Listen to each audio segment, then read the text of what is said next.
Today we've got a brand new CG short for the upcoming video game Star Wars Squadrons. Let's discuss and talk about some of the latest news for the game.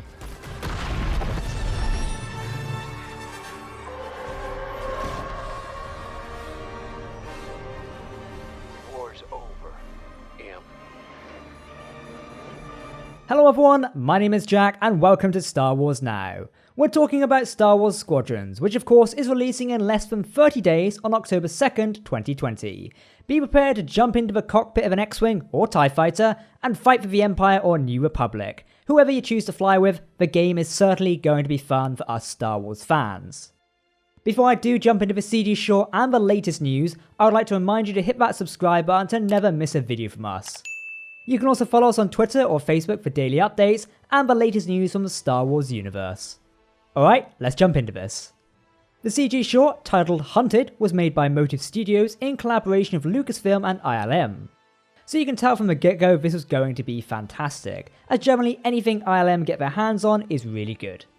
The focus for this cinematic is all about Varko Grey, leader of an Imperial fighter wing, Titan Squadron, and his battle at the Var-Shaa Imperial dockyards.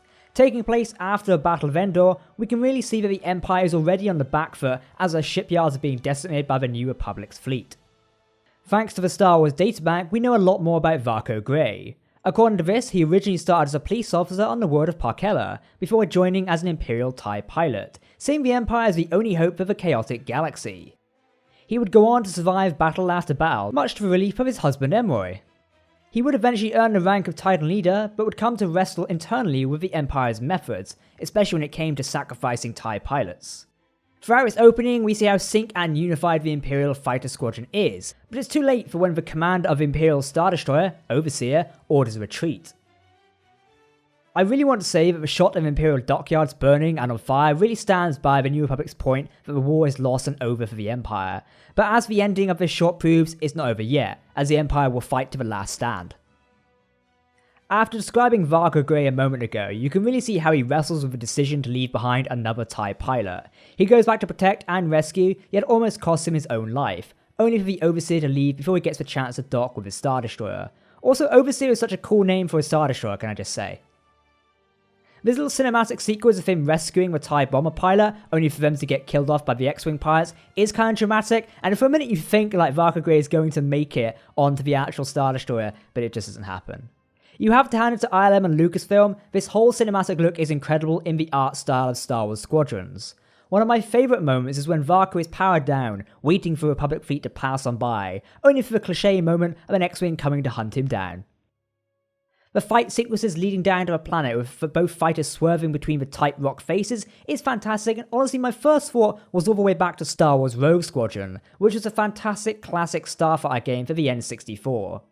We can clearly see how well an X-Wing and TIE interceptor can go toe to toe here, with a glancing shot destroying the droid unit on the X-Wing. Ouch.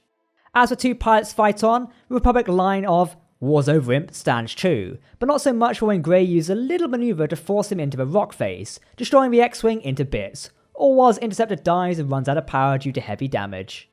Honestly, the ending shots of this cinematic are fantastic, as we can see Grey coming to terms with the fact the war is partially over, but not for him.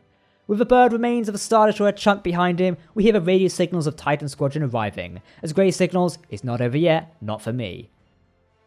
Is it only me, but I really want a TIE pilot helmet for my shelf. I wonder if I can get one.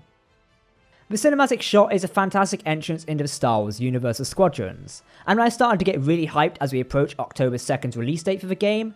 With the confirmation of VR support as well as HOTAS support, the ways you can play Squadrons are fantastic. I am definitely going to have to play this in VR with a HOTAS setup at some point. It's going to be epic. Speaking of HOTAS support, it's now coming to Xbox One and PlayStation 4. Originally, HOTAS was only going to be on PC, however Ian Fraser, creative director of Star Wars Squadrons, revealed in a tweet last week that a day one patch for the game would mean that console players now have the chance to use a HOTAS system for Squadrons if they wish.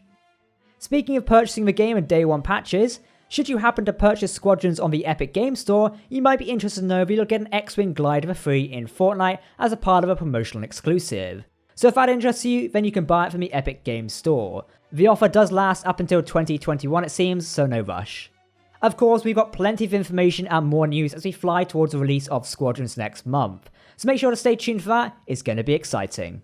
Here at Star Wars Now, we're going to be flying right beside you with Star Wars Squadrons, so make sure to hit that subscribe button to never miss a video or post about the Star Wars universe.